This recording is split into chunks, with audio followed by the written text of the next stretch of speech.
Hello, and welcome to Board Game Replay. In this series, you're going to be joining us for a post-game discussion where we talk about our experience and feature clips from some of the highlights during our session. Today we're going to be playing Escape the Room, The Secret of Dr. Gravely's Retreat from Think Fun. This is a game designed as sort of a cooperative event for 3 to 8 players. Just like real-life escape rooms, this game simulates players being locked in a room where they need to uncover clues and hidden objects to escape in a limited amount of time. Inside the box, you'll find some basic rules, an initial scene card to begin the story, 4 large sealed envelopes, and a solution wheel. The game begins with the 4 large envelopes laid out on the table in front of you. These represent various locations or physical objects that you can see from within the room. These envelopes must remain sealed until you've solved their puzzle using clues that you've discovered and entered into the solution wheel. Inside each envelope are additional clues, objects, and even more envelopes. You need to use all of this information in your quest to solve the mystery and escape the room. Now that's about all I can show you or tell you about the game to prevent spoilers for both you and me. And going forward, we're going to be sure to keep our gameplay footage as well as our post-game thoughts spoiler-free as well. With that said, we're ready to get to the game.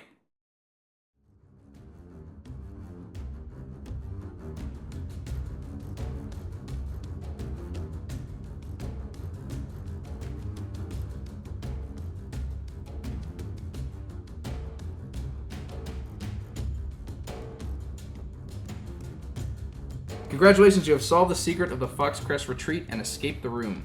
The end. Cool. Sweet. Yeah. Alright, so we escaped the room. We just got back. We've packed everything away, so we're not going to be spoiling anything here, and we'll try to keep this spoiler-free as we can. What do you guys think? Well, first of all, let me introduce, this is Kevin Crane. He's our first time joining us here. Kevin is the designer of Robot Riddle, which you can check out on Kickstarter. I'll get more to that in a little bit towards the end. But thanks for joining us, Kevin. Thank you for having me. Chris, what'd you guys think? This your first one? Yeah, it was good. We've done a few of these. Yep. It hits on all the major points of the escape room games, but I really like the way that you could check when you were right. It was simple, elegant, and very effective as far as That's a good point. when you think you have the right answer, it says no without giving anything away. Yeah, that's a good point, actually. Yeah. I didn't think about that, but that is cool. You can always go back to... It's very hard to brute force the right answer. Like, you can't just check it till it works. You need to find the answer first and then check it. I mean, this is my first time playing one of these kind of games, so I don't really have anything to compare it to.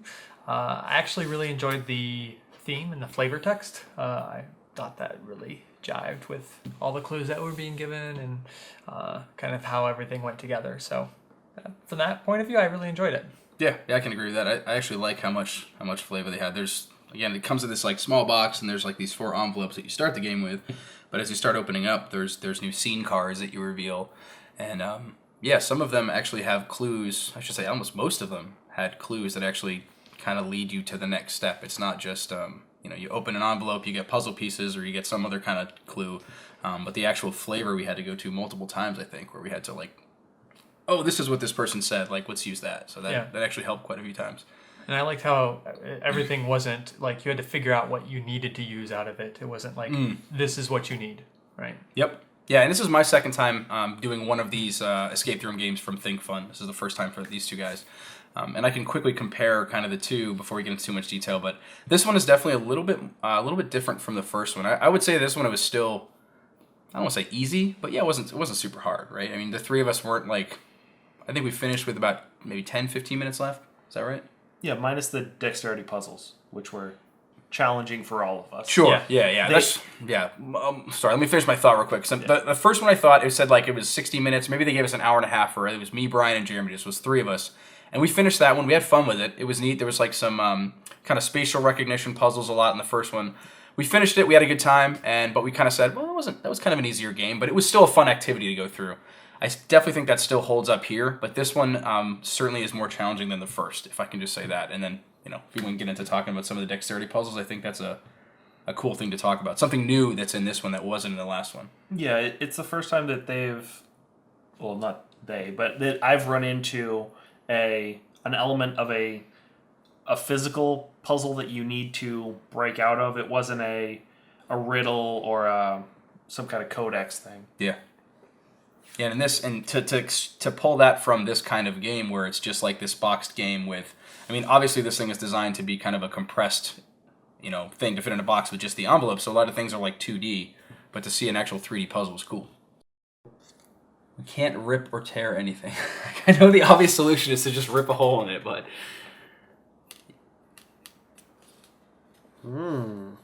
you guys are Boy Scouts, right? Seems impossible. Seems impossible. You're like, I give up. No.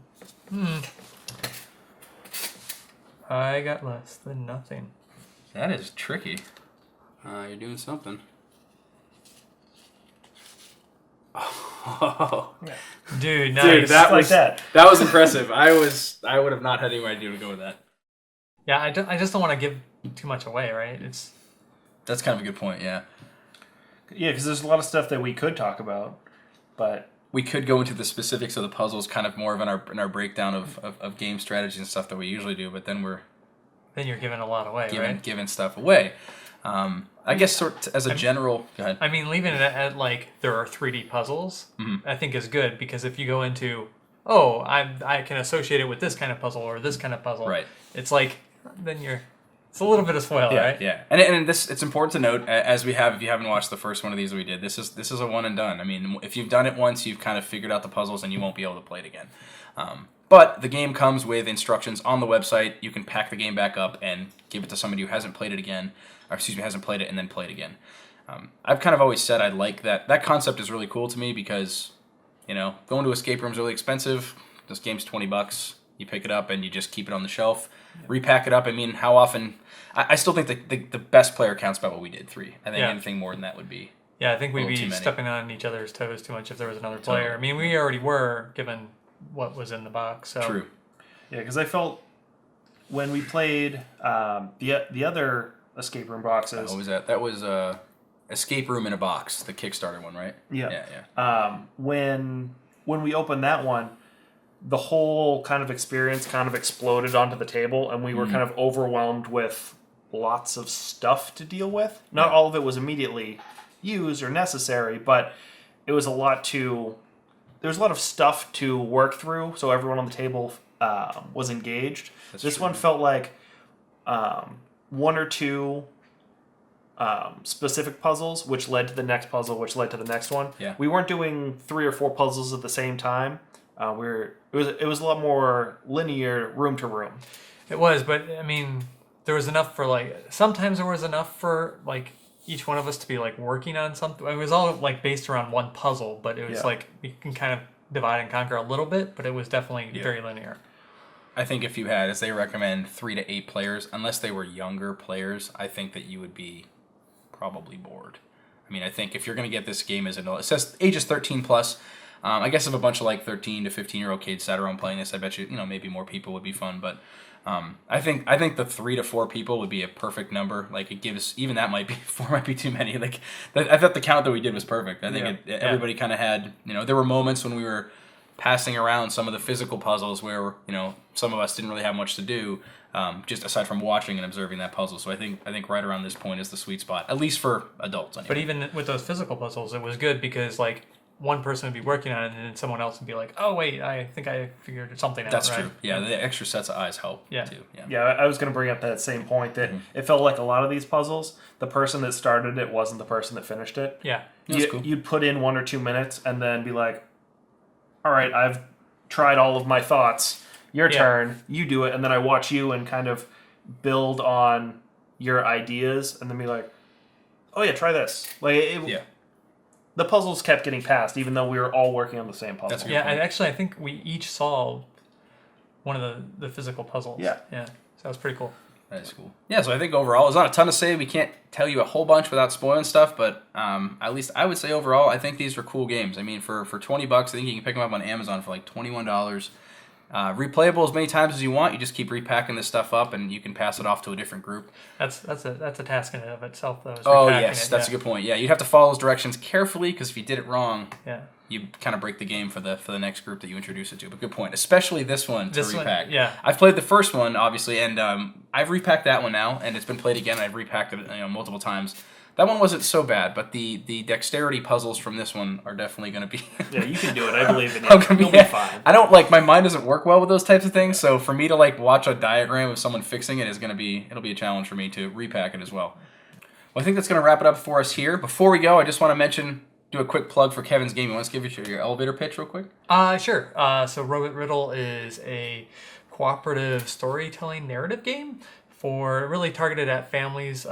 It's like an intro to role-playing games for kids to try to play a role-playing game in about a half hour.